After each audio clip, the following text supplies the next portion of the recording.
बिस्मिल्लाहिर्रहमानिर्रहीम। जी, आज का जो हमारा टॉपिक है लीनियर अलजेब्रा का, वो है सिस्टम ऑफ लीनियर इक्वेशंस। तो स्टार्ट करते हैं। तो सिस्टम ऑफ लीनियर इक्वेशन या लीनियर सिस्टम एक ही चीज है। या तो इसे हम कहेंगे सिस्टम ऑफ लीनियर इक्वेशन या फिर लीनियर सिस्टम, दोनों अ, इसके लिए यूज होते हैं। तो सबसे पहले बात करते हैं कि लीनियर इक्वेशन क्या होती है। तो ऐसी इक्वेशन जिसमें जो वेरिएबल है उसकी हाईएस्ट पावर वन हो, उसको हम कहते हैं लीनियर इक्वेशन। तो an equation in which variables highest power is one. तो जैसे ये एग्जांपल है x+3, इसमें सिंगल एक ही वेरिएबल है x और उसकी पावर क्या है, one. And x+y is equal to 9। इसमें वेरिएबल्स दो हैं, एक x और एक y, और पावर क्या है, हाईएस्ट वन। ठीक है। तो ऐसी इक्वेशन को हम कहते हैं लीनियर इक्वेशन। अच्छा, इसी तरह एक होती है क्वाड्रेटिक इक्वेशन। तो क्वाड्रेटिक इक्वेशन ऐसी इक्वेशन होती है जिसमें वेरिएबल की हाईएस्ट पावर टू होती है। ये क्वाड्रेटिक में क्या होती है, टू होती है। फिर होती है क्यूबिक इक्वेशन। क्यूबिक इक्वेशन में वेरिएबल की हाईएस्ट पावर थ्री होती है। और फिर होती है क्वार्टिक इक्वेशन। क्वार्टिक इक्वेशन में वेरिएबल की हाईएस्ट पावर फोर होती है। ठीक है। तो ये क्या है, क्वार्टिक इक्वेशन।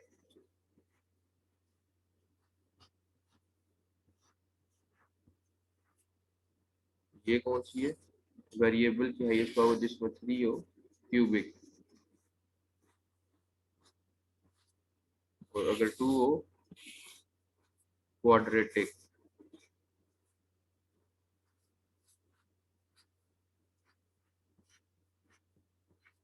ठीक है। और वन हो तो लीनियर इक्वेशन। तो अब जनरली जिस तरह अभी एग्जांपल दी, x+3 इज इक्वल टू 15, ये लीनियर इक्वेशन है। क्यों? क्योंकि वेरिएबल की हाईएस्ट पावर क्या है, वन। तो जनरल फॉर्म क्या है लीनियर इक्वेशन कि जनरली लीनियर इक्वेशन को जो है वो कैसे लिख सकते हैं। जनरली हम कैसे लिखेंगे, a1 x1 plus a2 x2 plus a3 x3 plus a4 x4 and so on an xn is equal to b। ठीक है। तो जनरल फॉर्म ये लीनियर इक्वेशन की। लीनियर इक्वेशन को जनरली हम इस तरह लिखेंगे। ठीक है। अब ये क्या है, ये ऐसी लीनियर इक्वेशन है जिसमें टोटल नंबर ऑफ वेरिएबल्स कितने हैं, n। ठीक है। वेरिएबल्स टोटल इसमें n। ठीक है। तो ये जनरल फॉर्म पता होनी चाहिए कि किस तरह जनरली हम लीनियर इक्वेशन को लिखते हैं। तो this is the general form of linear equation comprising of n variables. अच्छा, अभी हमने बात की ऊपर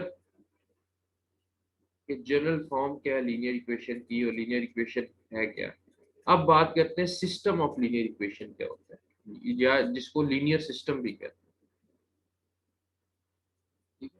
सो basically system of linear equation से मुराद ये है कि ग्रुप ऑफ टू और more linear equation of same variables के दो, मिनिमम दो लीनियर इक्वेशन हो या उससे ज्यादा हो, लेकिन उनके वेरिएबल सेम हो। ठीक है।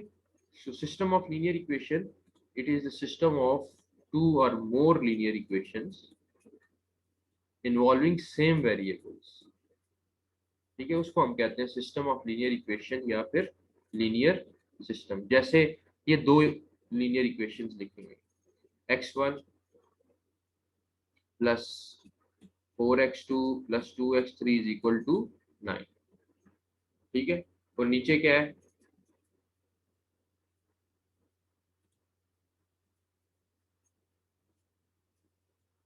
नीचे है 2x1 plus -3x2 is equal to 4। अब ये क्या है, दो लीनियर इक्वेशंस है। ठीक है। और इनमें वेरिएबल्स कितने हैं, तीन। कौन कौन से वेरिएबल्स हैं, x1 x2 और x3। सो यही सिस्टम ऑफ लीनियर इक्वेशन की डेफिनेशन भी है कि ग्रुप ऑफ टू और more linear equations of same variables. ठीक है। सो x1 जो वेरिएबल की वैल्यू आएगी वो दोनों इक्वेशन में हम पुट करेंगे, x2 भी दोनों में यूज होगी। सो इसको हम कहते हैं सिस्टम ऑफ लीनियर इक्वेशन या फिर लीनियर सिस्टम। इसी तरह एक और एग्जांपल है ये, इसमें देखो वेरिएबल्स कौन कौन से, एक्स वाई एंड जेड, और इक्वेशंस कितनी है, तीन, एक दो तीन। लीनियर ही है ना, क्योंकि वेरिएबल क्या है, पावर 1 है। ठीक है, तो ये क्या है, ये एग्जांपल क्या है, three linear equations involving three variables. अब जिस तरह लीनियर इक्वेशन को मैंने बताया था कि लीनियर इक्वेशन की जनरल फॉर्म ये है, a1 x1 plus a2 x2 up to an xn is equal to b। तो ये थी एक लीनियर इक्वेशन की जनरल फॉर्म। अब सिस्टम ऑफ लीनियर इक्वेशन की जनरल फॉर्म क्या होगी। अब सिस्टम ऑफ लीनियर इक्वेशन में मैंने बताया था कि मिनिमम दो लीनियर इक्वेशंस होती हैं, दो या दो से ज्यादा, मिनिमम दो, तब हम उसको कहेंगे लीनियर सिस्टम। तो अब जनरल फॉर्म क्या होगी सिस्टम ऑफ लीनियर इक्वेशंस की, उसको हम कैसे लिखेंगे, जिस तरह हमने ऊपर जो है ना ये एक ही फॉर्म लिखी थी, सिर्फ ये लिखा था एक लीनियर इक्वेशन की general form, a11 x1 plus a12 x2 plus a1n xn is equal to b1। Similarly, a21 x1 plus a22 x2 so on a2n xn is equal to b2 up to am1 x1 am2 x2 plus amn xn is equal to bm। ये जो form है ना ये है general form for linear system. ठीक है, अब इसमें टोटल नंबर ऑफ इक्वेशंस कितनी है, m इक्वेशन। ठीक है, 1 2 अप टू m। तो टोटल नंबर ऑफ इक्वेशंस जो है वो m है, और टोटल नंबर ऑफ वेरिएबल्स कितने हैं, n। ठीक है, so this is the general form of linear system which consists of m equations and n variables। तो ये जनरल फॉर्म होती है लीनियर सिस्टम।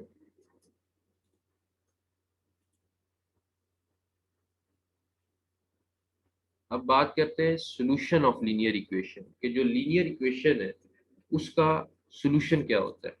अब जो लीनियर इक्वेशन का सॉल्यूशन है ना, वो उस इक्वेशन के वेरिएबल की वो वैल्यूज होती हैं जो उस इक्वेशन को सेटिस्फाई करे। मैंने क्या बात की कि लीनियर इक्वेशन का जो सॉल्यूशन है वो उस इक्वेशन के वेरिएबल्स की वो वैल्यू होती है जो उस इक्वेशन को सेटिस्फाई करे। जैसे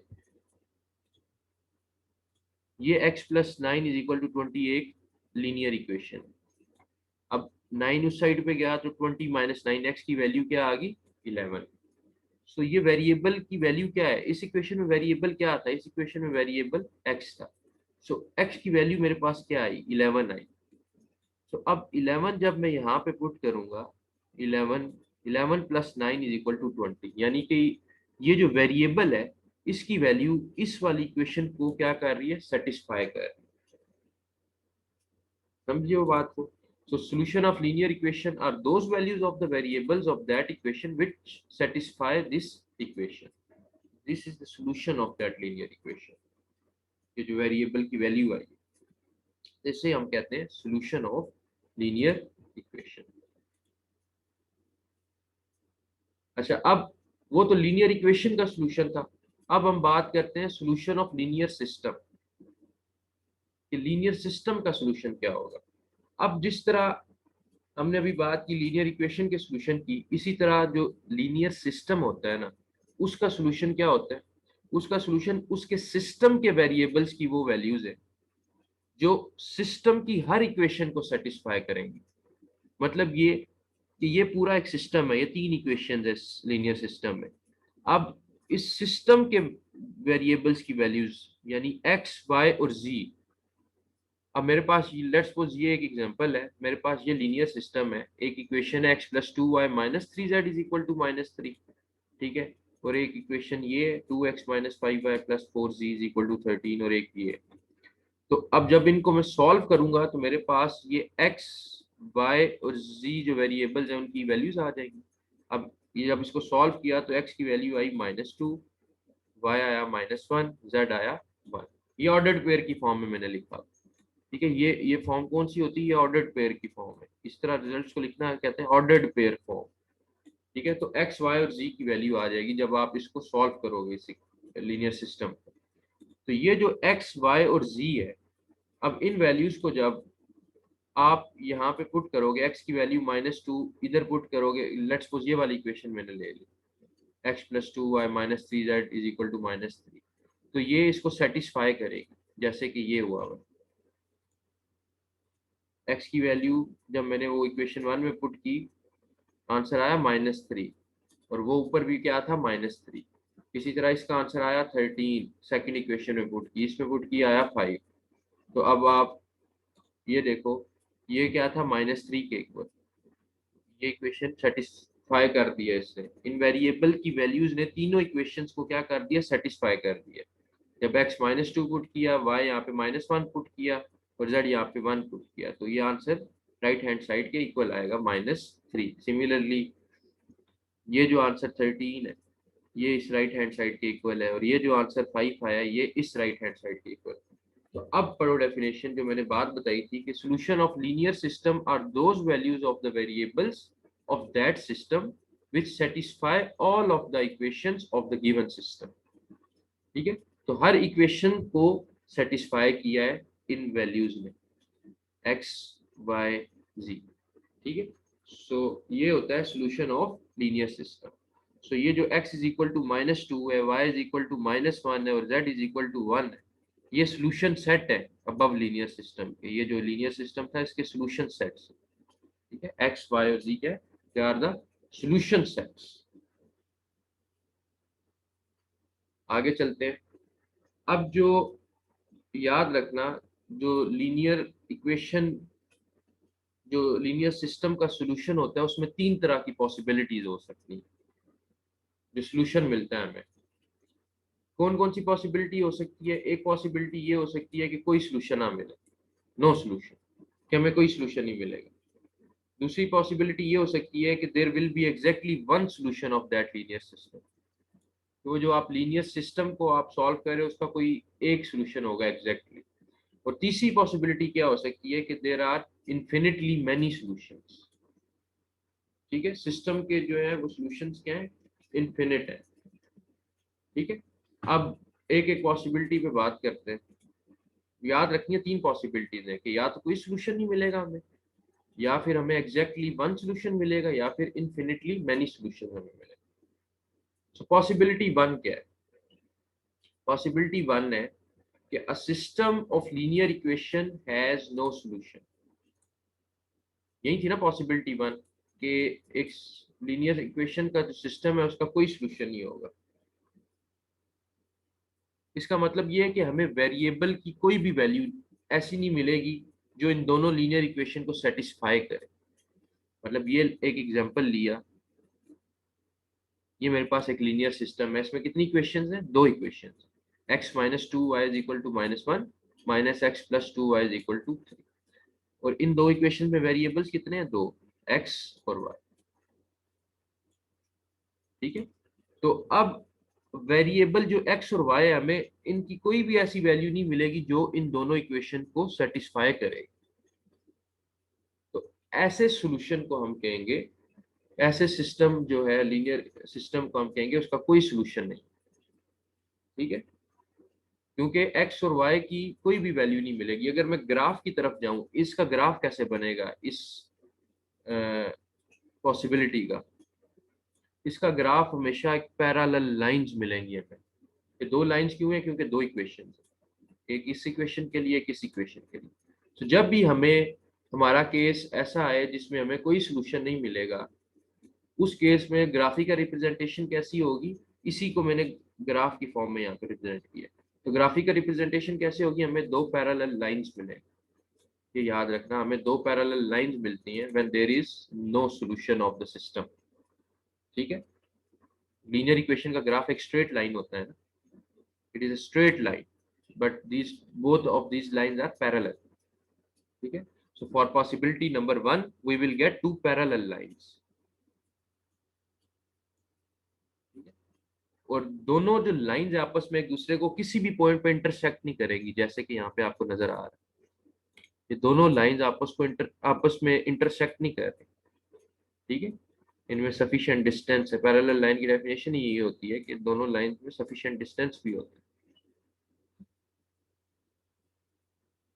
तो possibility number 1, we will get two parallel lines on graph, और वेरिएबल की हमें कोई भी ऐसी वैल्यू नहीं मिलेगी जो इन दोनों लीनियर इक्वेशंस को, इसको और इसको सेटिस्फाई करे।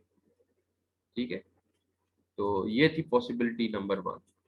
तो इस तरह का लीनियर सिस्टम हो सकता है जिसमें हमें ग्राफिक का रिप्रेजेंटेशन दो पैरेलल लाइंस मिले और कोई भी वैल्यू ऐसी ना मिले। इसको जब सॉल्व करोगे एक्स और वाई की, आपको ऐसी वैल्यू नहीं मिलेगी जो इन दोनों इक्वेशंस को सेटिस्फाई करे। मतलब कि एक इक्वेशन अगर सेटिस्फाई कर रही होगी तो दूसरी नहीं हो रही होगी। तो ऐसे लीनियर सिस्टम को हम कहेंगे कि इस लीनियर सिस्टम का जो सोल्यूशन है वो एग्जिस्ट नहीं करता, देयर इज नो सोल्यूशन। तो ये थी पॉसिबिलिटी नंबर 1। अब आते हैं पॉसिबिलिटी नंबर 2 पे। पॉसिबिलिटी नंबर 2 क्या थी? पॉसिबिलिटी नंबर 2 थी अ system of linear equation has exactly one solution. मतलब ये कि इस सिस्टम के जो वेरिएबल्स की जो वैल्यूज है ना, लाइक अब ये एक इक्वेशन है, एक लीनियर सिस्टम है, इसमें दो वेरिएबल्स है एक्स और वाई। दो इक्वेशन है और दो वेरिएबल्स है एक्स वाई। तो जब आप इसको सॉल्व करोगे लीनियर सिस्टम को, ये ऑर्डर्ड पेयर की फॉर्म में मैंने आंसर लिखा हुआ है, तो आपको आंसर जो मिलेगा x इज इक्वल टू 2 और सोल्यूशन सेट जो y वेरिएबल है उसका 3। सो इस सिस्टम के जो वेरिएबल्स की जो वैल्यूज है ना, x is equal to 2 and y is equal to 3, ये इन दोनों इक्वेशंस को सेटिस्फाई करेगी। ठीक है, ये पॉसिबिलिटी थी ना कि एग्जैक्टली वन सॉल्यूशन होगा। तो उसका मतलब ये है कि जो आप लीनियर सिस्टम को सॉल्व करोगे, जो वेरिएबल्स की वैल्यूज आएंगी वो उस लीनियर सिस्टम की इक्वेशंस को सेटिस्फाई करें।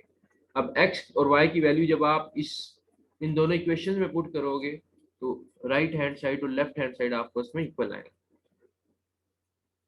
ठीक है, तो ऐसी पॉसिबिलिटी में आपको जो ग्राफ मिलता है, जो ग्राफिक का रिप्रेजेंटेशन होती है, when there is exactly one solution of the linear system, उसमें आपकी जो दो स्ट्रेट लाइंस होती हैं, दो स्ट्रेट लाइन दोबारा क्योंकि दो इक्वेशन है, जो दोनों स्ट्रेट लाइंस होती हैं वो आपस में एक दूसरे को एक पॉइंट पे इंटरसेक्ट करती हैं। जैसे कि यहाँ पे नजर आ रहा है कि ये दो जो स्ट्रेट लाइन है ये आपस में एक दूसरे को इंटरसेक्ट कर रही है, एक पॉइंट पे, इस पॉइंट पे इंटरसेक्ट कर रही है।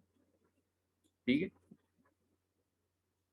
अच्छा अब ये इंटरसेक्शन क्या शो कर रहा है कि इन इस सिस्टम का जो भी सोल्यूशन होगा वो एक ही होगा। तो वो एक ही है, x is equal to 2 and y is equal to 3। ठीक है, सो ये ऑर्डर्ड पेयर की फॉर्म में सॉल्यूशन लिखा हुआ है। सो याद रखना कि ग्राफिकल रिप्रेजेंटेशन, जो ग्राफ मिलेगा जब लीनियर सिस्टम का एक एग्जैक्टली सॉल्यूशन होगा, उसमें इंटरसेक्टिंग लाइंस मिलेंगी हमें। वो दोनों लाइंस किसी एक पॉइंट पे आपस में एक दूसरे को इंटरसेक्ट कर रही होंगी, जैसा कि यहाँ पे कर रही है। और जब लीनियर सिस्टम का कोई भी सॉल्यूशन एग्जिस्ट नहीं करेगा उस सूरत में हमें दो पैरेलल लाइंस मिलेंगी, जैसे अभी हमने ऊपर देखा। वो दोनों पैरेलल लाइंस मतलब आपस में एक दूसरे को इंटरसेक्ट नहीं करेंगी। और जब सॉल्यूशन का एग्जैक्टली एक लीनियर सिस्टम का एग्जैक्टली एक सॉल्यूशन होगा, उस केस में आपको इंटरसेक्टिंग लाइंस मिलेंगी। वो दो लाइंस, दो स्ट्रेट लाइंस आपस में एक दूसरे को एक पॉइंट पे इंटरसेक्ट कर रही होंगी। ठीक है, जैसे कि ये यहाँ पे। थर्ड पॉसिबिलिटी क्या थी? a linear system has infinitely many solutions। ये थर्ड पॉसिबिलिटी। इस केस में क्या होता है, इस केस में दोनों लाइंस, यानी ये लाइन और ये लाइन, इस इक्वेशन की जो दोनों लाइंस है वो हर पॉइंट पे एक दूसरे को इंटरसेक्ट करेंगी। मतलब कि infinitely they will intersect at infinite number of points. ठीक है, अब ये दो लाइंस आपस में क्या है, को इंसिडेंट लाइंस है। को इंसिडेंट लाइंस का क्या मतलब होता है? The lines which lie on top of each other. एक लाइन लगाई, दूसरी लाइन जो है वो इसके ऊपर ही आई, ये ऊपर इसके। ठीक है। So the lines which lie on top of each other और विच कोइंसाइड्स, उसको हम कहते हैं कोइंसिडेंट लाइंस। ठीक है, कोइंसिडेंट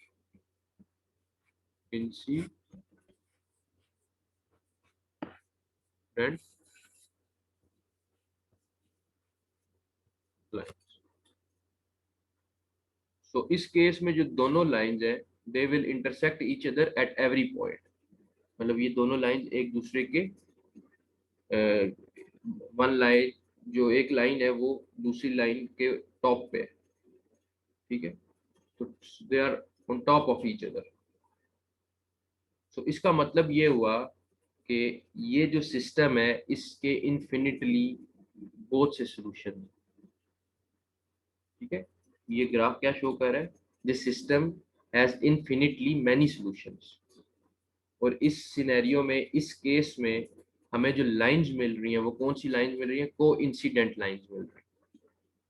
मतलब the lines which lie on top of each other are called coincident lines,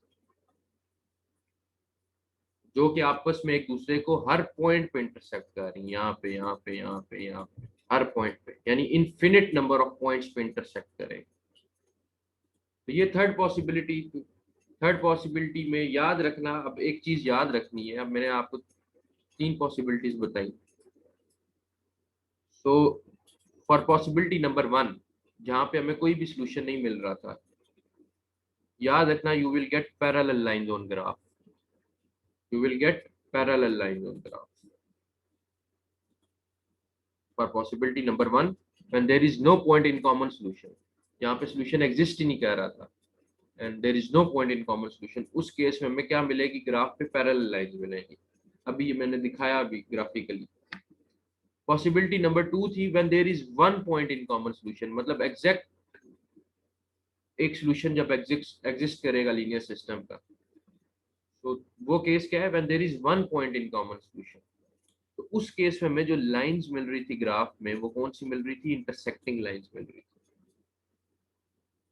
ठीक है, similarly for possibility number three, जब आपको को इंसिडेंट लाइन्स मिली हैं ग्राफ पे, तो when there are infinitely many points in common, you will get coincident lines on graph. ये भी आपको भी ग्राफिकली चीज बताइए। ठीक है, सो केस थ्री में आपको जो लाइन मिलेंगी वो को इंसिडेंट लाइन मिलेंगी। ये तीन चीजें याद रखनी है कि किस सिनेरियो में इंटरसेक्टिंग लाइंस मिलती हैं, किस सिनेरियो में कोइंसिडेंट लाइंस मिलती है, और किस सिनेरियो में पैरेलल लाइंस मिलती है। So coincident lines, the lines which coincides or lie on top of each other, are called coincident lines. अच्छा, अब बात की थी हमने कि लीनियर सिस्टम का जो सॉल्यूशन होता है वो या तो एग्जैक्टली एक ही होगा, अभी ऊपर देखा ना, एग्जैक्टली एक ही होगा, या इन्फिनिटली मैनी सॉल्यूशंस होंगे, या फिर कोई सॉल्यूशन नहीं होगा। ठीक है, तो ये जो दो पॉसिबिलिटीज हैं, पहली दो, कि when there is exactly one solution and when there are infinitely many solution, इसका मतलब ये है कि solution exist कर रहा है।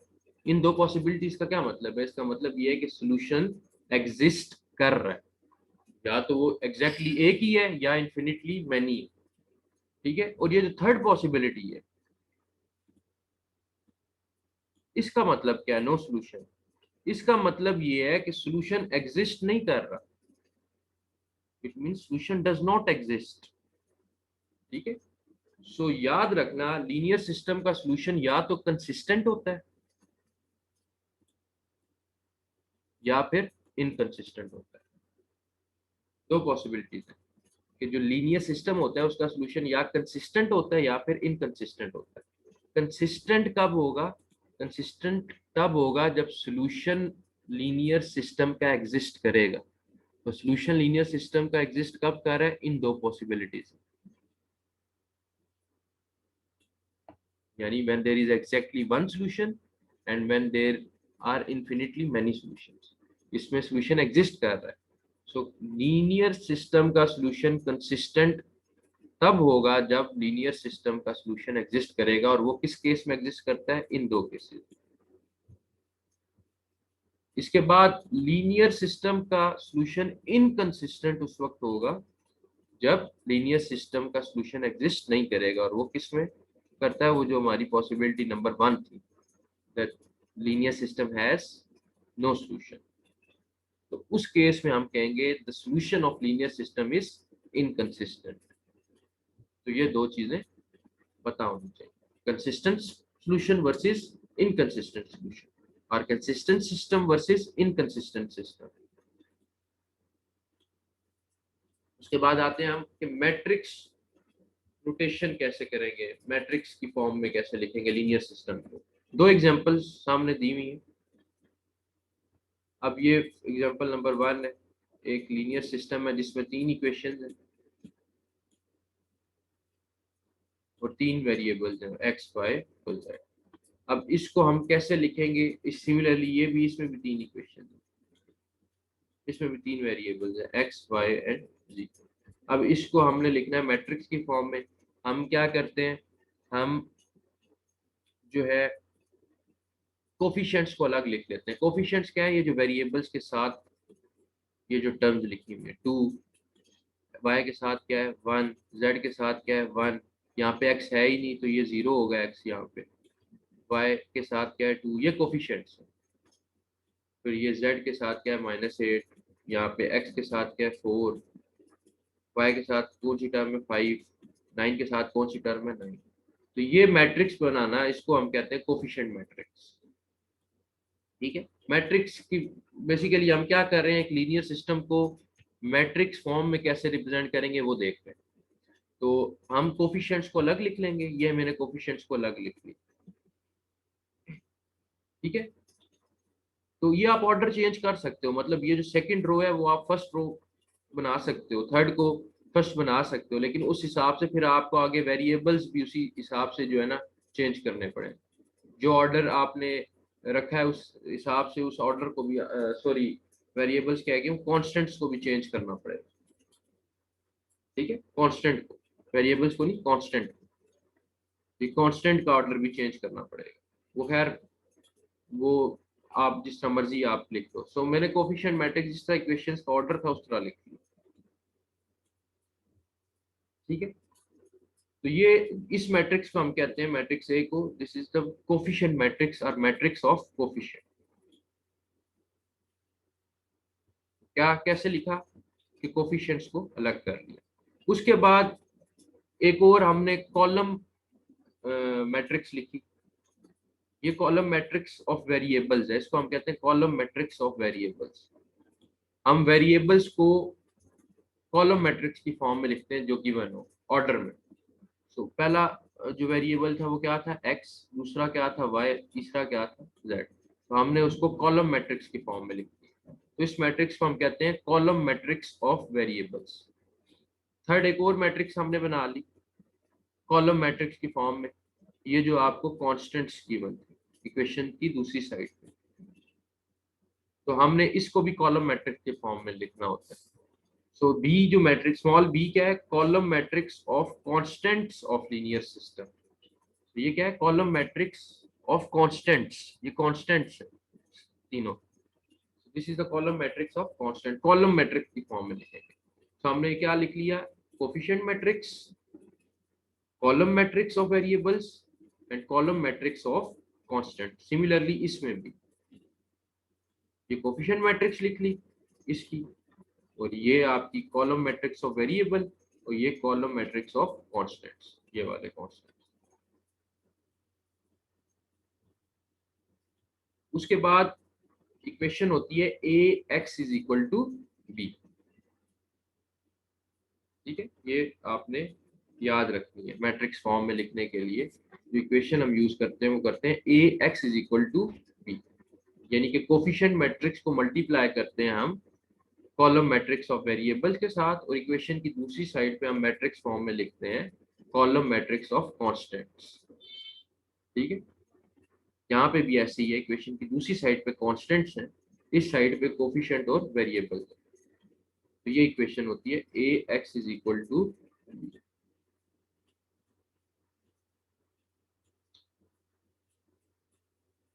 अब ऑगमेंटेड मैट्रिक्स क्या होता है? ये लीनियर सिस्टम का ऐसा मैट्रिक्स होता है जिसमें हम कोफिशिएंट मैट्रिक्स को कांस्टेंट मैट्रिक्स के साथ ऐड करते हैं। ये मैट्रिक्स कौन सी थी? कोफिशिएंट मैट्रिक्स, ऊपर जो आपने अभी कोफिशिएंट मैट्रिक्स लिखी, जो एग्जांपल हमने ली उसकी, लीनियर सिस्टम की। और स्मॉल बी, ये मैट्रिक्स कौन सी थी? Column matrix of constant. तो अभी मैंने बात की कि ऑगमेंटेड मैट्रिक्स में हम क्या करते हैं? कोफिशिएंट मैट्रिक्स और कॉलम मैट्रिक्स ऑफ कांस्टेंट को ऐड करते हैं, जैसे कि हमने, और उसको हमने नाम दे दिया ए और सबस्क्रिप्ट में लिख दिया बी। ठीक है, इसका मतलब ये है कि ये ऑगमेंटेड मैट्रिक्स है। तो ये नोटेशन थी ऑगमेंटेड मैट्रिक्स की। ठीक है, तो आपने यहाँ पे ये कोफिशिएंट मैट्रिक्स लिख ली, सिमिलरली यहाँ पे, और यहाँ पे डॉटेड लाइन के आगे आपने क्या लिखा? Column matrix of constants, column matrix of constant. ये लिख, ये तरीका है ऑगमेंटेड मैट्रिक्स की फॉर्म में अपने लीनियर सिस्टम को लिखने का। ए बी किसी से भी रिप्रेजेंट कर दो, ए बी से कर दो, सी नाम दे दो, डी दे दो, कुछ भी दे दो। ठीक है, तो ये आपकी कोफिशिएंट मैट्रिक्स थी 2 -1 1 0 2 -8 4 5 9। ये कोफिशिएंट मैट्रिक्स आ इस ए की जगह, और ये बी की जगह ये कॉलम मैट्रिक्स ऑफ कांस्टेंट ये आ गया। ठीक है, सो हमने क्या किया? कोफिशिएंट मैट्रिक्स को ऐड कर दिया किसके साथ? कॉलम मैट्रिक्स ऑफ कांस्टेंट के साथ। तो ये नोटेशन होती है ऑगमेंटेड मैट्रिक्स की, ये नोटेशन। ठीक है, so this is the augmented matrix of this given linear system. Similarly ये ऑगमेंटेड मैट्रिक्स कौन सी है इस लीनियर सिस्टम, ये जो गिवन। अच्छा, इसके बाद मैट्रिक्स की एलिमेंट्री ऑपरेशंस में डिटेल में समझा चुका हूं आप लोगों को, कैसे एलिमेंट्री ऑपरेशंस अप्लाई करते हैं, और एलिमेंट्री ऑपरेशंस होती क्या है उसको हम डिस्कस नहीं करेंगे हम दोबारा। ठीक है, तो ये हम डिटेल में हम पढ़ चुके हैं कि मैट्रिक्स की एलिमेंट्री ऑपरेशंस क्या हो। तो ये आपकी मैट्रिक्स की रिप्रेजेंटेशन आपको ऑलरेडी, आप इससे भी फेमिलियर थे, चलो आपका रिवाइज हो गया।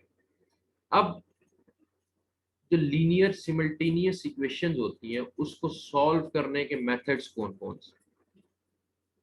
याद रखना, दो मेथड्स होते हैं लीनियर इक्वेशंस को सॉल्व करने के। एक है डायरेक्ट, दूसरा है इनडायरेक्ट मेथड। डायरेक्ट मेथड और इनडायरेक्ट मेथड। डायरेक्ट मेथड्स को एग्जैक्ट मेथड्स कहते हैं, क्योंकि इससे जो हमें वेरिएबल्स की वैल्यूज मिलती है ना, जो सॉल्यूशन सेट मिलता है, वो हमें एग्जैक्ट वैल्यूज मिलती हैं वेरिएबल्स की। मतलब एक लीनियर सिस्टम गिवन है, उसमें एक्स वाई और जी की जो वैल्यूज मिलेंगी ना आपको, वेरिएबल्स की, जो भी आपके वेरिएबल्स हैं उस सिस्टम के, वो आपको एग्जैक्ट वैल्यूज मिलेंगी। ठीक है, so in direct method we will get the exact values of the variables, और इनडायरेक्ट मेथड में हमें अप्रोक्सीमेटेड वैल्यूज मिलती हैं, एग्जैक्ट वैल्यूज नहीं मिलती। तो इसलिए इनडायरेक्ट मेथड को आइटरेटिव मेथड भी कहते हैं। सो इन डायरेक्ट मेथड में हमें एग्जैक्ट वैल्यूज मिलती हैं वेरिएबल्स की, और इनडायरेक्ट मेथड में हमें अप्रोक्सीमेटेड वैल्यूज मिलती हैं, जिसमें हमें आइटरेशंस परफॉर्म करनी पड़ती है। ठीक है, तो ये जो है इसमें हमें एग्जैक्ट सोल्यूशन नहीं मिलता, इनडायरेक्ट मेथड में नियर टू एग्जैक्ट मिलता है। याद रखना, एग्जैक्ट नहीं होगा but it will be near to exact. So direct और इनडायरेक्ट में फर्क यही है कि एक एग्जैक्ट मेथड और एक अप्रोक्सीमेटेड या आइटरेटिव मेथड है। सो ये जो इनडायरेक्ट मेथड्स हैं इनमें कौन कौन से? गॉस जैकोबी मेथड है, गॉस सिडल मेथड है, और रिलैक्सेशन मेथड है। ये लीनियर इक्वेशन के मेथड्स की बात कर रहा हूँ, इनडायरेक्ट मेथड्स की।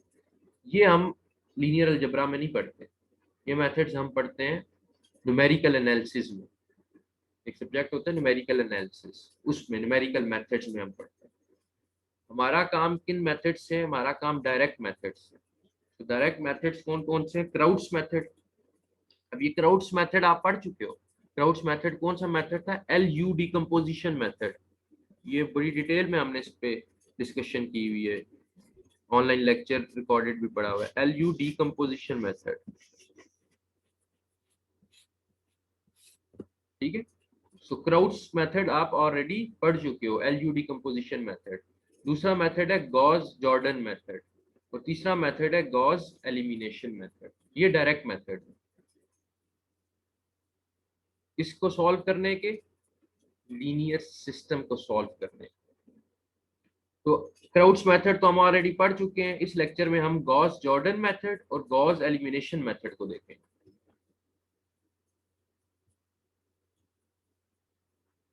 सबसे पहले आते हैं हम Gauss elimination method. Gauss elimination method को गॉसियन एलिमिनेशन मेथड भी कहते हैं। ठीक है, इसको गॉसियन एलिमिनेशन मेथड भी कहते हैं, या फिर रो रिडक्शन मेथड भी इसको कहते हैं। कहीं पे क्वेश्चन आ जाए कि solve using row reduction method, तो उसका मतलब ये है कि गॉस एलिमिनेशन मेथड यूज करना है। ठीक है। सो गॉस एलिमिनेशन मेथड बेसिकली एक एल्गोरिदम है लीनियर सिस्टम को सॉल्व करने का। जो इक्वेशंस हैं, सिमल्टेनियस इक्वेशंस है लीनियर सिस्टम की, उनको सॉल्व करते हैं। ठीक है, एक एल्गोरिदम है। अब उस पे हम देखते हैं कि वो एल्गोरिदम है क्या, उसका वर्किंग रूल देखते हैं गॉस एलिमिनेशन मेथड का। अब वर्किंग रूल्स का क्या है, कंसीडर किया हमने एक लीनियर सिस्टम या लीनियर इक्वेशंस। हमारे पास तीन लीनियर इक्वेशंस हैं। ठीक है, लीनियर इक्वेशंस, तीन वेरिएबल्स और तीन लीनियर इक्वेशन। ठीक है, तीन वेरिएबल्स हैं, एक्स वाई जी। ठीक है, ये b1 b2 b3 ये क्या है, ये कॉन्स्टेंट्स। ये a31 a21 a11 a12 a22 a32 ये क्या है, ये कोफिशिएंट्स है। और एक्स वाई जी क्या है, वेरिएबल। तो हमने तीन इक्वेशन ली। a11x प्लस जनरल फॉर्म ली ना, a1 उसका वर्किंग रूल डिस्कस कर रहे हैं। a11x plus a12y plus a13z is equal to b1। Similarly, a21x plus a22y plus a23z is equal to b2. Similarly, a31x plus a32y plus a33z is equal to b3. अब इसको matrix form में कैसे लिखूंगा, ax is equal to b। ये notation है matrix form की। तो a क्या है, a is the coefficient matrix, तो कोफिशिएंट्स को अलग लिख लिए। कोफिशिएंट क्या थे इस इक्वेशन में, a11 a12 a1, तो ये मैंने लिख लिया एक रो। a21 a22 a23, सिमिलरली इसको लिख लिया।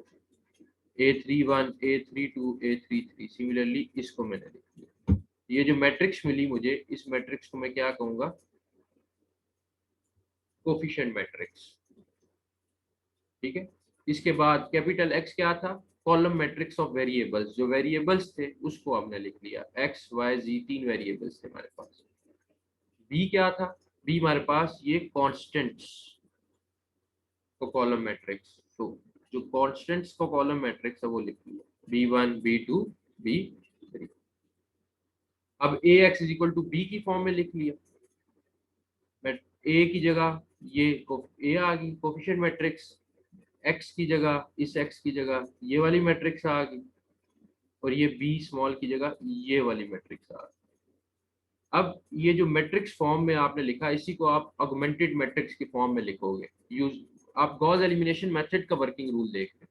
तो नेक्स्ट स्टेप क्या है, उसको ऑगमेंटेड मैट्रिक्स की फॉर्म में लिखना। तो ऑगमेंटेड मैट्रिक्स मैंने बताया था कि कोफिशिएंट मैट्रिक्स को और इस मैट्रिक्स को कॉलम मैट्रिक्स ऑफ कांस्टेंट को आपस में ऐड कर दोगे तो वो ऑगमेंटेड मैट्रिक्स बन जाएगी। ठीक है, तो ये ऑगमेंटेड मैट्रिक्स क्या है, कोफिशिएंट मैट्रिक्स और इस मैट्रिक्स को कांस्टेंट की मैट्रिक्स को ऐड कर दिया। तो ये आप जब ऐड करोगे तो आपके पास ये आ जाएगा। ठीक है, a11 a12 a13, और ये आपकी कांस्टेंट मैट्रिक्स। Next,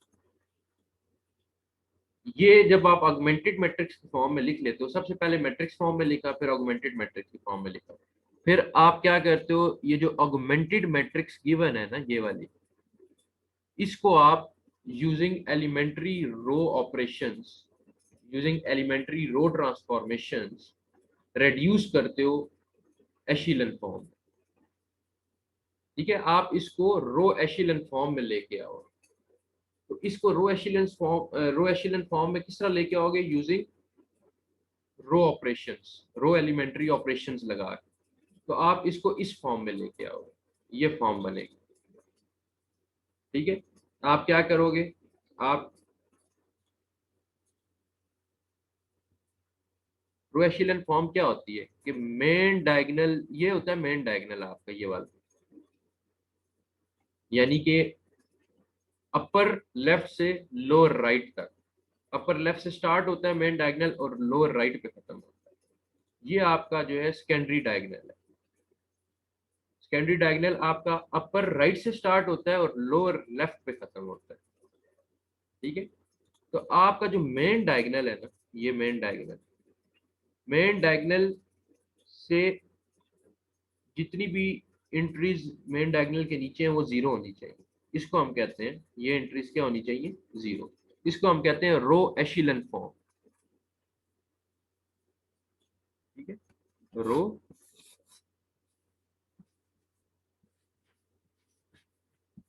एशिलन form.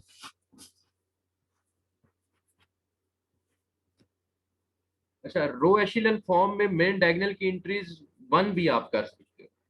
मतलब ये जो मेन डायगोनल की एंट्रीज हैं, C11, C12, C22, C33, इनको वन वन भी कर सकते हो। सो मेन आपका पर्पस क्या होना चाहिए कि ये जो मेन डायगोनल से नीचे वाली एंट्रीज हैं ये जीरो होनी चाहिए। आप एलिमेंट्री रो ऑपरेशंस परफॉर्म करके ये चीज बनाओगे। तो इस फॉर्म में आपने लेके आना है ऑगमेंटेड मैट्रिक्स को। मेन डायगोनल के नीचे वाली एंट्रीज को आपने यूजिंग रो एलिमेंट्री ऑपरेशंस जीरो करना है। जाहिर है फिर इसके लिहाज से इसमें भी चेंजिंग होगी, इसलिए वो B1 से D1 हो गया, B2 से D2 हो गया, B3 से D3 हो गया। जब आप एलिमेंट्री ऑपरेशंस लगाओगे तो चेंजिंग तो होगी ना वैल्यूज में। सिमिलरली इन वैल्यूज का नाम भी चेंज होगा क्योंकि उसमें चेंजिंग होगी। फाइनल जो फॉर्म बनेगी वो लेट्स सपोज हमारे पास जनरली C11, C12, C13 इस फॉर्म में है। जब आप ये वाली फॉर्म बना लोगे, नेक्स्ट काम है आपने कॉरस्पॉन्डिंग सिस्टम ऑफ इक्वेशंस बनाना। कैसे बनेगी, ये देखो, ये C11 मल्टीप्लाई बाय एक्स। ठीक है, क्योंकि ये फर्स्ट जो था कॉलम वो कौन से वेरिएबल के लिए था, एक्स वेरिएबल के लिए। सेकंड कॉलम वाई वेरिएबल के लिए। थर्ड कॉलम जेड वेरिएबल के लिए। तो C11x,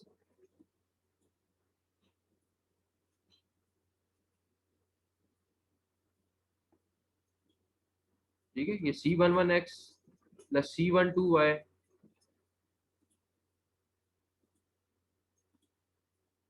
C11x plus C12y plus C13z is equal to D1, यही चीज लिखी हुई है। सिमिलरली ये जीरो हो गया। C22y, ये y के लिए था ना, ये कॉलम आपके x के लिए, ये y के लिए और ये z के लिए। So C22y plus C23z is equal to D2, ये आ गया। यहाँ पे ये दोनों जीरो हो गए, x और y। So C33z is equal to D3। तो आपने ये कॉरेस्पॉन्डिंग सिस्टम ऑफ इक्वेशंस को लिख देना। अच्छा, उसके बाद आपने इनको, इन इक्वेशंस को यूजिंग बैक सब्स्टिट्यूशन सॉल्व करना है और x, y और z की वैल्यू निकालना है। ये होता है जी गॉस एलिमिनेशन मेथड। कैसे निकालोगे, यहाँ पे देखो C33z है, यहाँ से आपका z किस तरह आ जाएगा, C3 उधर जाके डिवाइड हो जाएगा। अब यहाँ से z आ जाएगा, इस z को यहाँ पे पुट करोगे, इस इक्वेशन से आपके पास y आ जाएगा। अब यहाँ से आपके पास y आ गया इस इक्वेशन से, इससे z आ गया। आप इन दोनों वैल्यूज को, वेरिएबल्स की, इस इक्वेशन में पुट करोगे तो यहाँ से आपके पास x आ जाएगा।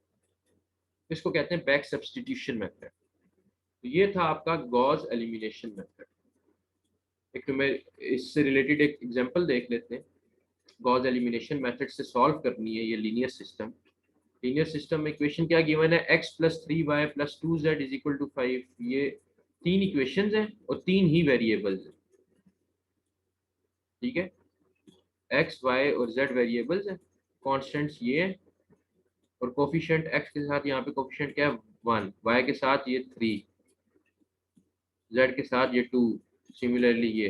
तो हम इसको सबसे पहले क्या करेंगे, मैट्रिक्स फॉर्म में लिखेंगे। कोफिशिएंट मैट्रिक्स उसको हमने नाम दे दिया ए का, वो अलग कर लेंगे। इसके बाद जो मैट्रिक्स है, कॉलम मैट्रिक्स ऑफ वेरिएबल्स, वो अलग कर लेंगे, और कॉलम मैट्रिक्स ऑफ कांस्टेंट को अलग कर लेंगे।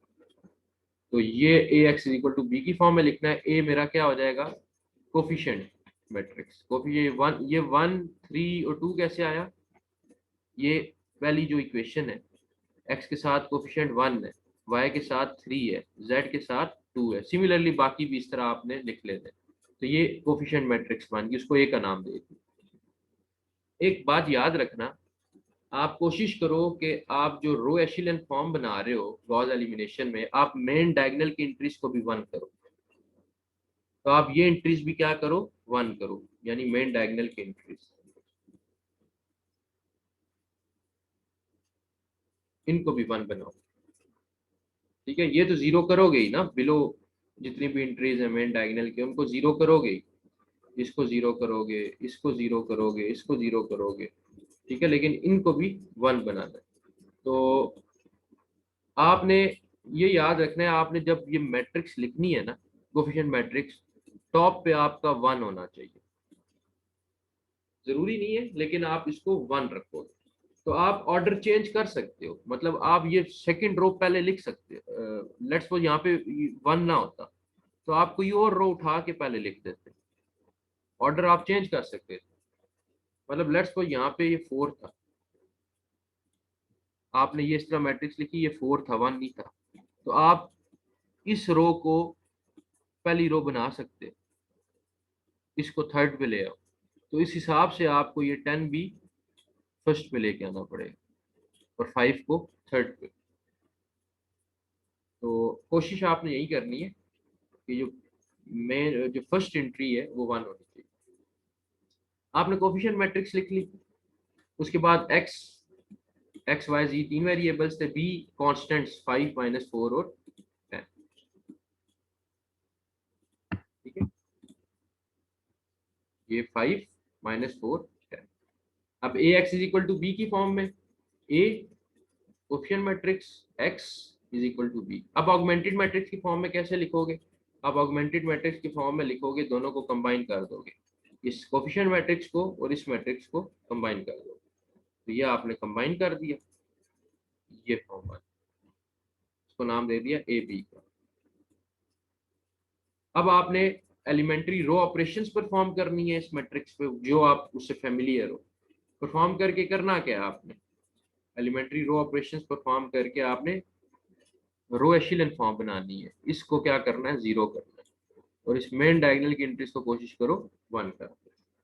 तो आप रो ऑपरेशंस लगाओ, ये देख लेते हैं कि सबसे पहले क्या हुआ, इसी ऑगमेंटेड मैट्रिक्स पे ऑपरेशन लगी, R2 is equal to R2 minus 2R1, और R3 is equal to R3 minus R1। क्यों, क्योंकि ये पहले दो एंट्रीज हमने 0 कर दी। तो R2 minus 2R1, R3 minus 3R1, तो ये दो एंट्रीज क्या हो जाएंगी, ये ऑपरेशन लगाने के बाद 0 हो जाएंगी, और इन एंट्रीज में, बाकी एंट्रीज में चेंज आएगा।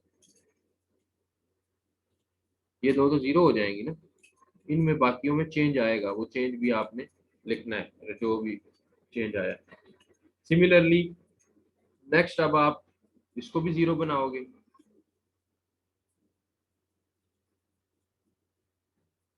उसने क्या किया, उसको 0 बनाने से पहले इसको 1 बनाया।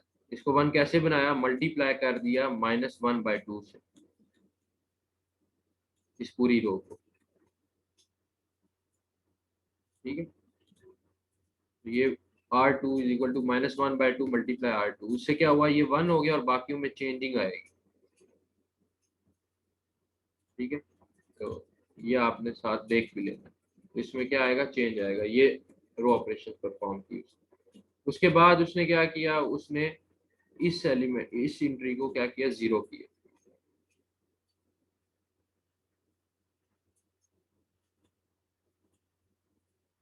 ठीक है, तो इस एंट्री को 0 के लिए उसने ऑपरेशन लगाई, R3 is equal to R3 minus 2R1, क्योंकि ये 2 था ना, सो 2 माइनस, यहाँ पे अगर 1 को 2 से मल्टीप्लाई कर दूं तो ये 2 - 2 0 हो जाएगा। तो उसने ये ऑपरेशन लगाई, ये बन, तो मेरे पास ये रो एशिलन फॉर्म बन गई जिसमें मेन डायगोनल की एंट्रीज क्या है, 1 है। This is the row echelon form with main diagonal entries is equal to 1। ये 1 आएगा, ये गलती से 9 लिखा हुआ, यहाँ पे 1 आएगा, बल्कि 9 ही है।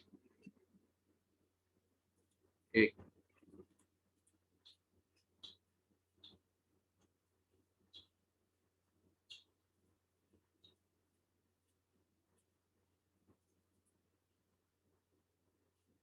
ये आप चेक कर लीजिएगा, यहाँ पे 9 आता है या 1 आता है। मेरे ख्याल से ये 9 आएगा, यहाँ पे गलती से लिखा गया R3 माइनस R1, 3 माइनस 2 1। ये था R3 माइनस 2 R2 1 -10। ठीक है जी, ये माइनस यहाँ तक 1 था, ठीक है, ये 9 ही आएगा क्योंकि जब R3 is equal to R3 minus 2 R2 किया, सो R3 ये था 1 -2 multiply by 5 10, 1 -10 is equal to -9, ये -9 है। अब इसको क्या करना है, हमने इक्वेशन की फॉर्म में लिखना है। तो सिंपल, ये क्या हो जाएगा, ये 1 है, ये कॉलम किसके लिए था, x, ये वाला y वेरिएबल और ये वाला z। तो ये क्या हो जाएगा, 1x plus 3y plus 2z is equal to 5। यही चीज लिखी। ये क्या हो जाएगा, ये 0 हो गया x वाला, इसका जो टर्म थी। ये y plus 5z is equal to 7, ये आ गया। और ये -9z, ये माइनस इज इक्वल टू -9। अब बैक सब्स्टिट्यूशन से इसको सॉल्व किया कि -9z इज इक्वल टू -9, यहाँ से z की वैल्यू आ जाएगी जो कि आ गई 1। अच्छा, इसी तरह सेकंड इक्वेशन थी y plus 5z is equal to 7। यहाँ पे z की जगह वो 1 पुट करोगे और यहाँ से y की वैल्यू निकल आएगी। सिमिलरली इस इक्वेशन में y की और z की वैल्यू पुट करोगे जो कि z 1 था और y 2 था, तो आपके पास x की वैल्यू आ जाएगी। ये आपके पास x y z ordered pair की फॉर्म में सॉल्यूशन आ गया। x is equal to -3, y is equal to 2 and z is equal to 1। तो ये आपका गॉस एलिमिनेशन मेथड। दूसरा मेथड होता है गॉस जॉर्डन मेथड। फर्क क्या है दोनों में, एक जैसे ही है, सिर्फ जो गॉस जॉर्डन मेथड है ना, it is the modified form of Gauss elimination method. इसकी मॉडिफाइड फॉर्म है,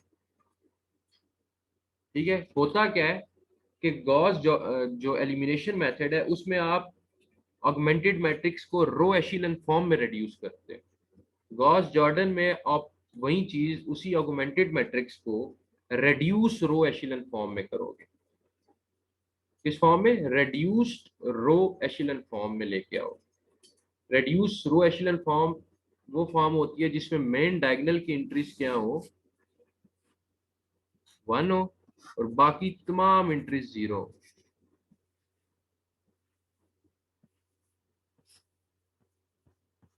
यहाँ जो भी आ जाए, सॉरी,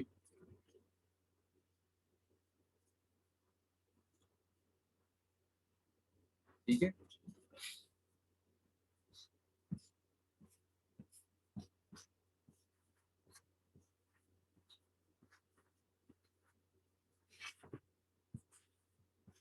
तो ये होती है आपकी रेड्यूस रो एशिलन फॉर्म कि आपकी जो मेन डायगोनल की एंट्रीज है वो 1 होंगी, ठीक है, और बाकी तमाम एंट्रीज 0 होंगी। और ये जो आपकी मैट्रिक्स है ना, ये वाली मैट्रिक्स, ये इसको हम यूनिट मैट्रिक्स भी कहते हैं। यूनिट मैट्रिक्स क्या होता है कि मेन डायगोनल की एंट्रीज 1 हो और बाकी तमाम एंट्रीज 0 हो, तो ये यूनिट मैट्रिक्स भी होती है, ठीक है। तो इसका मतलब ये है कि आपने इसको रेड्यूस रो एशिलन फॉर्म में लेके आना है ऑगमेंटेड मैट्रिक्स को।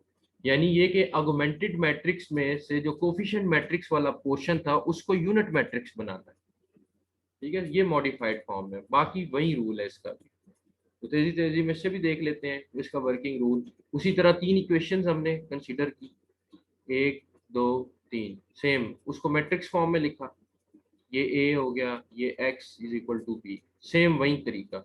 और इसी को फिर ऑगमेंटेड मैट्रिक्स में लिखा कैसे, इस मैट्रिक्स को, कोफिशिएंट मैट्रिक्स को और कॉलम मैट्रिक्स ऑफ कांस्टेंट को मर्ज कर दिया।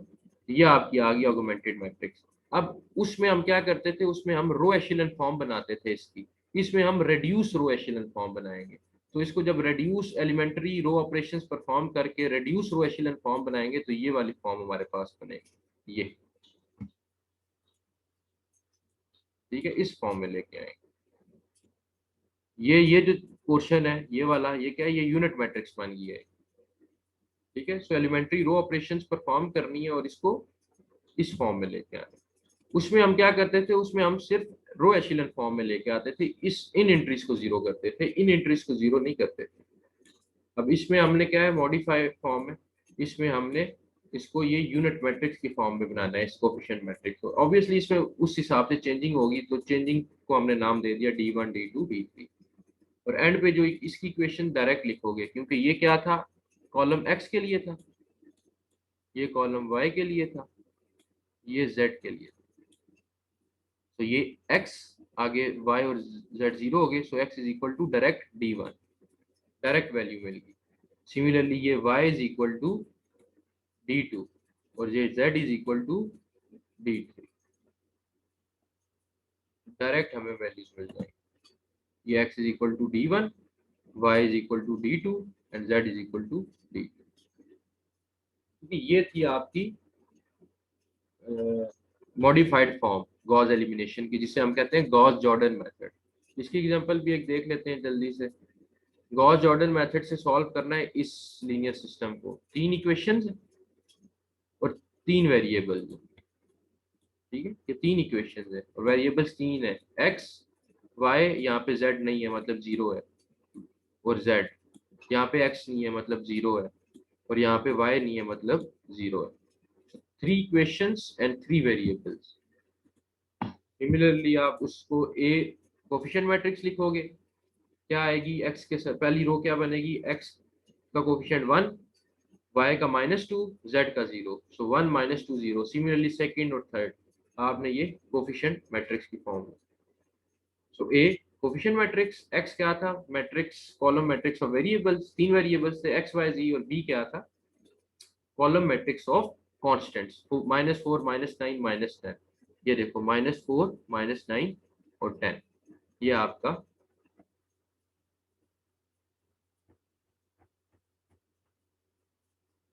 जो है ओके कांस्टेंट्स। ये जरा वेरीफाई कर लेना जब देख रहे होगे, ये 10 है या -10, आई थिंक यहाँ -10 है।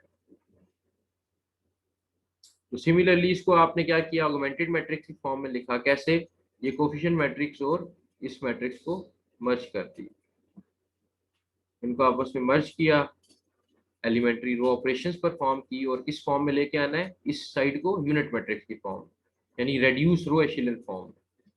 तो आप इनमें वही R3 अपने लिहाज से, लाजमी नहीं है जिस तरह ये हुई इस तरह करो, आप अपने लिहाज से कोई भी एलिमेंट्री ऑपरेशंस परफॉर्म करो। इसने क्या किया, पहले इस वाले, ये जो बोल्डेड है, ये बोल्ड हुआ हुआ, इसको जीरो किया, नेक्स्ट में इसने इसको 1 किया है, फिर नेक्स्ट इसने बाकी दो एंट्रीज को जीरो किया, और नेक्स्ट में जो रिमेनिंग ये वाली एंट्री इसको 1 किया, डायगोनल की, मेन डायगोनल की, और ऊपर वाली दोनों एंट्रीज को नेक्स्ट स्टेप में उसने जीरो किया। और आपके पास जो राइट साइड है ऑगमेंटेड मैट्रिक्स की, उसमें कांस्टेंट की वैल्यू, कांस्टेंट्स आ गए 2 3 एंड 6। तो ये क्या बन जाएगा जी, ये 1, यानी ये x है, x इज इक्वल टू 2,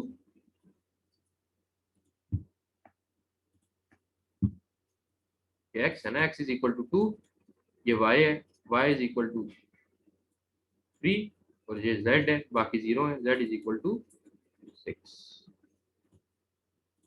तो ये आपके पास x y और z क्या आ गया, 2 3 एंड 6। तो ये था Gauss Jordan method, simple method था, इसमें कोई रॉकेट साइंस नहीं है, वही चीज है, सिर्फ उसको मॉडिफाई कर दिया।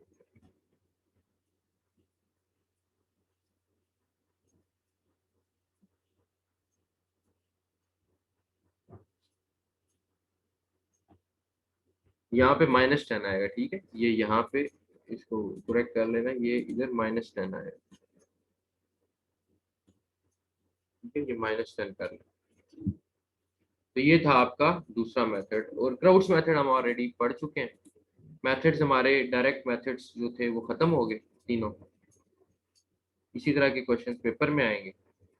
और एक आखिरी बात याद रखना, एक क्वेश्चन आ सकता है आपको कि जिस तरह ये आपने अभी सॉल्व किया, एक स्टेप करना पड़ेगा आपको। क्वेश्चन आ सकता है कि ये बताओ कि जो सॉल्यूशन है वो कंसिस्टेंट है या इनकंसिस्टेंट। क्वेश्चन आ सकता है आपको सिमिलरली यही वाला प्रॉब्लम दे दें, ये वाला,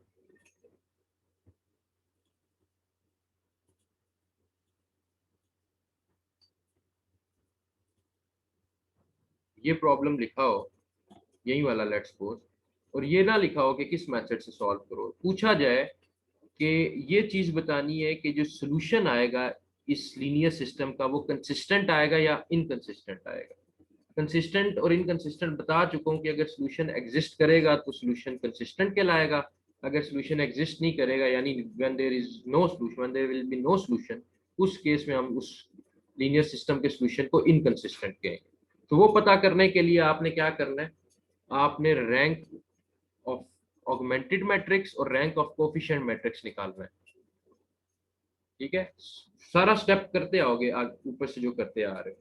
अगर रैंक ऑफ कोफिशिएंट मैट्रिक्स और rank of augmented matrix equal आ जाए तो आप कहोगे कि जो सॉल्यूशन है वो कंसिस्टेंट है। अच्छा, ये रो जो सिंबल है ये रैंक के लिए यूज होता है।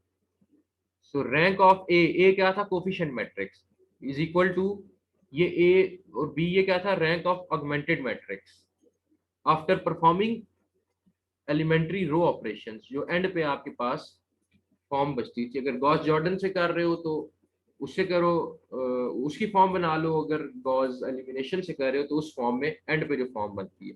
तो आपने दोनों का रैंक चेक करना है। एक तो कोफिशिएंट मैट्रिक्स का रैंक चेक कर लोगे स्टार्ट में, और एक एंड पे जब आप उसको एशिलन फॉर्म में या रिड्यूस एशिलन फॉर्म में कन्वर्ट कर चुके होगे उसका रैंक चेक कर लोगे। अगर रैंक दोनों इक्वल आते हैं तो इसका मतलब ये हुआ कि जो सोल्यूशन है आपने लिख देना है कि as the rank of coefficient matrix is equal to rank of augmented matrix, therefore the solution of the given linear system is consistent.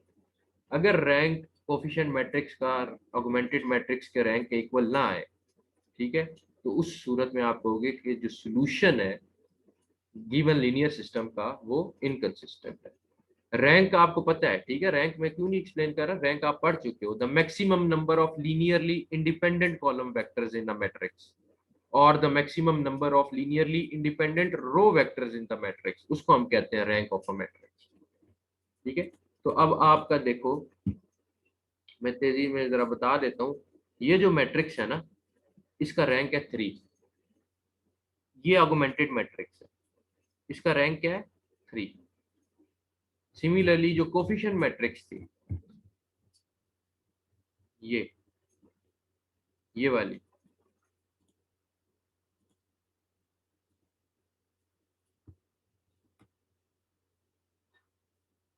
इसका रैंक था 3। ठीक है, और ये जो मैट्रिक्स है ऑगमेंटेड मैट्रिक्स, इसका रैंक भी क्या है, 3। तो इसका मतलब जो रैंक है कोफिशिएंट मैट्रिक्स का वो इक्वल है इस ऑगमेंटेड मैट्रिक्स के रैंक।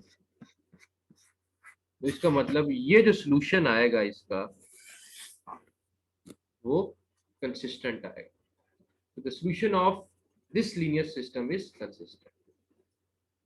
तो आपसे ये क्वेश्चन ऐसे भी पूछा जा सकता है, आपसे पूछा जा सकता है बस ये बताओ कि कंसिस्टेंट है या इनकंसिस्टेंट है। अगर कंसिस्टेंट और इनकंसिस्टेंट का पूछा जाए तो इसके बाद वही स्टेप करना है जो भी बताया है। और अगर आपसे पूछा जाए कि वेरिएबल्स की वैल्यूज भी बताओ अगर कंसिस्टेंट है, तो आपने बताने के बाद कि यस कंसिस्टेंट है सॉल्यूशन, तो वेरिएबल्स की अगर वैल्यूज निकलती हैं तो आपने वो भी बताना। तो ये इस तरह से क्वेश्चन करना है आपने। जब उसको आप रिड्यूस कर लोगे तो अगर लेट्स सपोज ये 0 हो जाता, ये 1 यहाँ पे 0 होता है, ये ऐसा सिनेरियो होता है, ये यहाँ 0 होता है। अब इस सूरत में जो rank of coefficient matrix A है वो इक्वल ना आता रैंक ऑफ इस ऑगमेंटेड मैट्रिक्स के। इस तरह का सिनेरियो आ जाता है। तो इस सूरत में हम क्या लिखते हैं कि जो सोल्यूशन है सिस्टम का वो इनकंसिस्टेंट है। ये चीज याद रखनी है, कोई भी रो 0 हो जाती। तो उस सूरत में क्या हो जाता है, ये तरीका है कि अगर आपकी कोई भी रो 0 हो गई है ओवरऑल, तो इसका मतलब ये है कि आपका जो सोल्यूशन है वो कंसिस्टेंट नहीं रहा, इनकंसिस्टेंट है। Then there will be no solution, या कोई भी ऐसा सोल्यूशन नहीं है इस लीनियर सिस्टम। ठीक है, तो ये वो सिनेरियो होता है जिसपे आप कहते हैं कि ये जो आपका सोल्यूशन आया सिस्टम का वो इनकंसिस्टेंट है। अगर ये 0 हो जाता, लाजमी नहीं है सिर्फ ये 0 हो जाता, लेट्स सपोज ये 0 हो जाता पूरी रो, तब भी आपका सोल्यूशन इनकंसिस्टेंट आता। ठीक है, तो ये था आज का लेक्चर। इसमें हमने सॉल्यूशन ऑफ लीनियर सिस्टम को डिस्कस किया। इसमें इस लेक्चर की कुछ चीज़ें रह गई, लाइक होमोजीनियस इक्वेशंस के बारे में हम डिस्कस करेंगे डिटेल में नेक्स्ट लेक्चर में। आई होप आप लोगों को समझ आ गई हो।